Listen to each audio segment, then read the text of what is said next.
खबरों में आगे बढ़ते हैं। आज सावन का दूसरा सोमवार है, लिहाजा भारी संख्या में कांवड़िए भी जल लेकर निकल रहे हैं।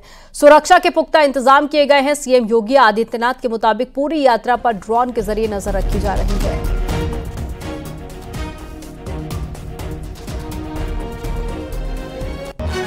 सुगम और सुरक्षित यात्रा के लिए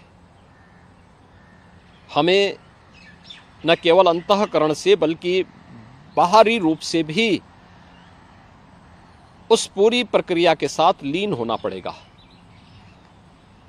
शिवो भूत्वा शिवम यजेत।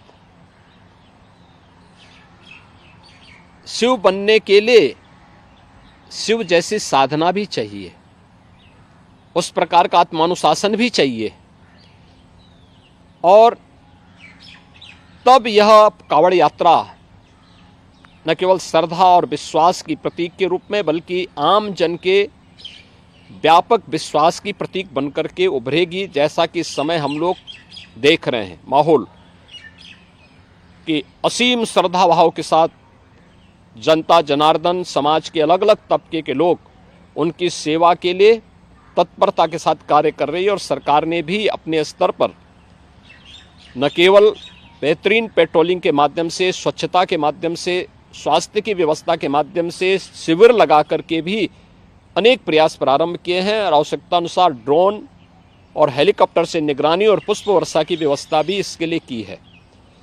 मैं सभी शिव भक्तों से अपील करूंगा कि देवादेव महादेव की ये कृपा हम पर बनी रहे। हम व्यवस्था के साथ जोड़ करके इस पूरी यात्रा का न केवल आनंद लें बल्कि पूरी श्रद्धा और विश्वास के साथ आत्मानुशासन का परिचय देते हुए इस पावन श्रावण मास के कांवड़ यात्रा कार्यक्रम को सफलतापूर्वक आगे बढ़ाने में अपना योगदान दें।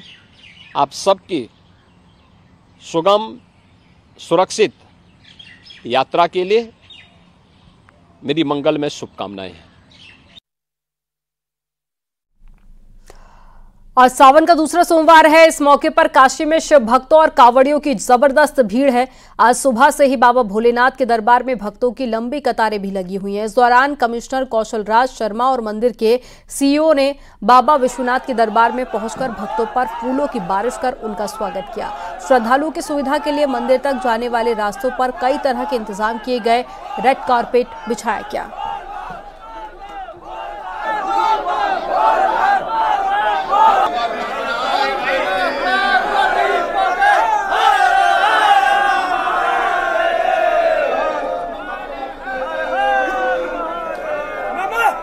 तो वाराणसी की ये तस्वीरें आपको दिखा रहे हैं, जहां काशी विश्वनाथ मंदिर में दर्शन करने के लिए बड़ी संख्या में लोग पहुंचे थे। लंबी लंबी कतारों में लगे रहे और ऐसे में फूलों की बारिश उन श्रद्धालुओं, उन शिव भक्तों पर कमिश्नर की तरफ से की गई।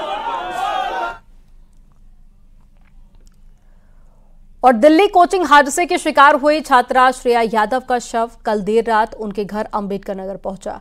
रात में ही सूबे के मंत्रियों ने उनके घर पहुंचकर परिजनों को ढांढस बंधाया। एसडीएम सदर ने गांव में पहुंचकर मृतक छात्रा को श्रद्धांजलि दी और इसके बाद में शव को अंतिम संस्कार के लिए तांडा के महादेवा घाट ले जाया गया। आपको बता दें कि शनिवार शाम दिल्ली के राजेंद्र नगर में कोचिंग के बेसमेंट में पानी भरने से यूपीएससी की तैयारी कर रही श्रेया यादव की मौत हो गई थी।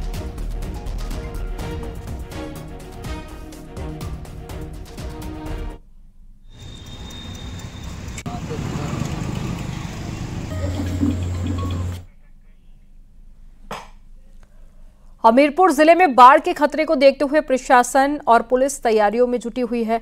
लगातार बाढ़ क्षेत्र का जायजा भी लिया जा रहा है और बाढ़ से प्रभावित क्षेत्रों को अलर्ट पर रखा गया है। सावन सोमवार को देखते हुए नदी के तटीय इलाकों में स्थिति काफी ज्यादा कंट्रोल में देखी जा रही है। प्रशासन की मौजूदगी है और मंदिरों का भी जायजा लिया जा रहा है।